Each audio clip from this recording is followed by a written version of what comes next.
I come from Viking stock. So does my husband. We have both visited the farms where our ancestors lived. We've met our people there, a hardy stock with stories of grandfathers and great-grandfathers, as well as a history that dates back centuries. Norway and Denmark both boasted Vikings, those warriors and early explorers of North America. Okay, you can throw the Swedes in there as well, although we lay no familial claims there. In fact, the Kensington runestone, which was found by farmer Olaf Ullman back in 1898 in the Alexandria, Minnesota area, is believed to have been left by the Paul Knutsen expedition back in 1362 after he was sent into the New World by King Magnus Eriksson of Norway and Sweden. We think of the Vikings as raiders and ferocious warriors, but they were far more than that. They were also about conquest. As early as 1021, these brave sailors made their way to Newfoundland, Canada, to settle the only confirmed Viking settlement in North America. The Knutsen expedition, which is believed to have been the source of the Kensington runestone, didn't result in a settlement, but seems to show that they made it much farther inland than might have been previously thought. An article published recently in the Epic Times by U.S. veteran, author, filmmaker, and actor Ian Kane recounted the bravery of those early Vikings. He mentioned in the introduction that the Vikings were not the sort of people who sailed only in perfect weather. Instead, they took off in longboats, armed only with their axes and faith in the gods that they worshipped. Apparently, contrary to popular belief, they were not all Lutheran. We set sail every day into an unpredictable and sometimes dangerous world.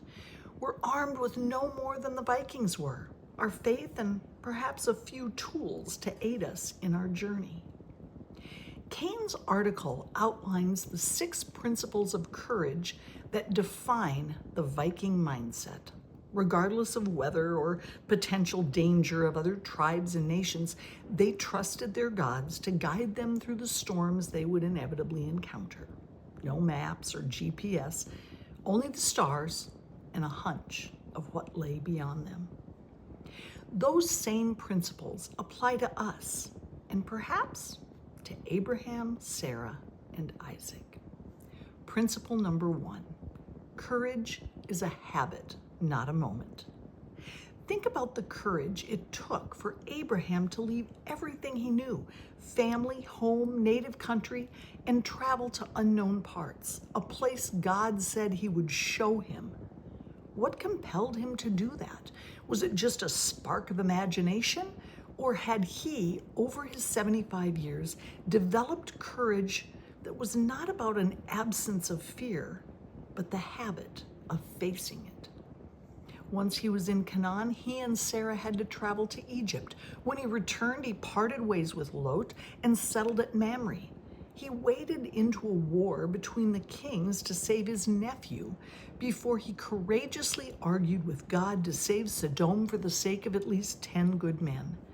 Every story we read about Abraham, from the instructions to sacrifice his beloved son to his hard-nosed bargaining with Ephron the Hittite to purchase land for a burial plot for Sarah, shows us that courage comes not from a single moment of inspiration, but from habitually facing the worst circumstances without hesitancy.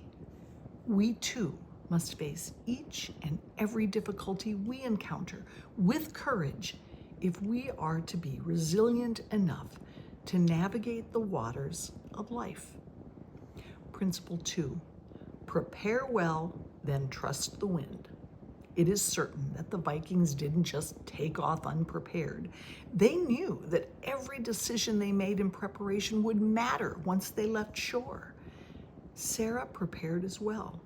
Were it not for her faith that God was her protector, how would she have dealt with the frightening situations she found herself in when taken in by Pharaoh and then by Abimelech?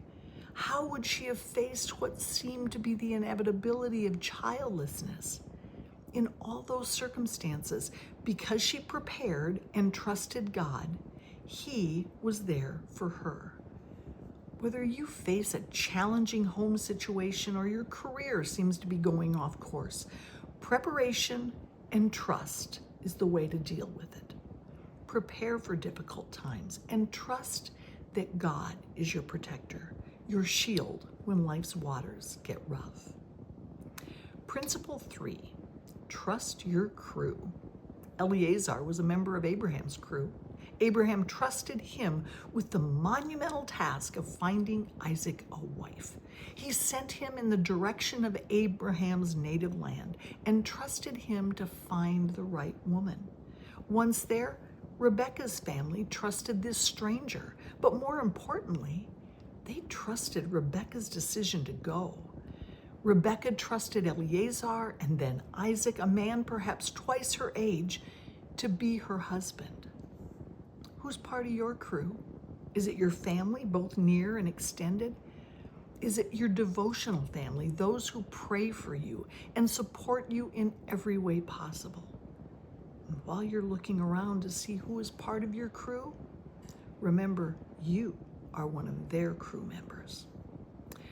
Principle 4, keep your fire burning when cold sets in. Abraham didn't just roll over and die when he lost his beloved Sarah. He continued her life through their son Isaac.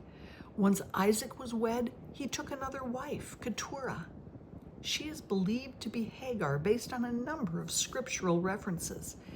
He had 6 more sons with her and died at the age of 175 years, a good, ripe age, old and contented. If you tend the fire while you are young, keep the spark of His light in your life, you too can outlast the longest night.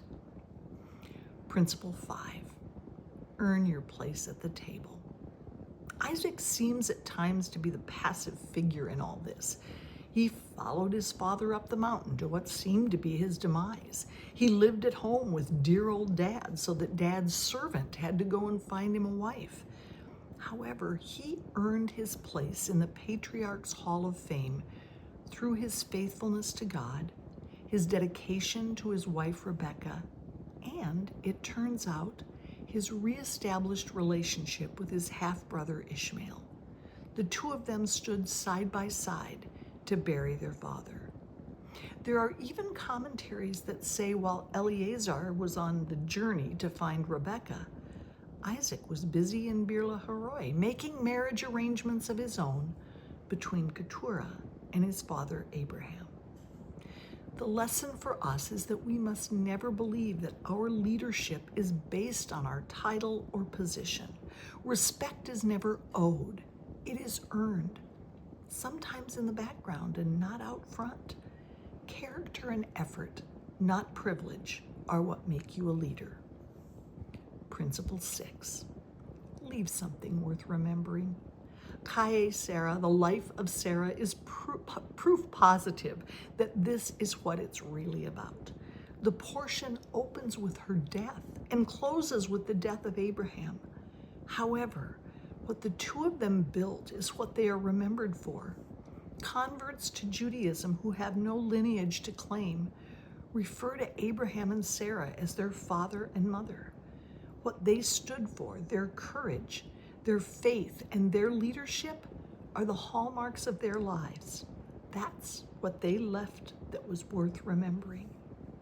When we teach and give to others, we are leaving something worth remembering. The stories of our lives that we tell our children and grandchildren must be indelibly imprinted on them. Let them know who they are and the kind of stock they came from. May they know that just as God has been our guide and protector, so He is theirs. It's not just a Viking thing, it's a faith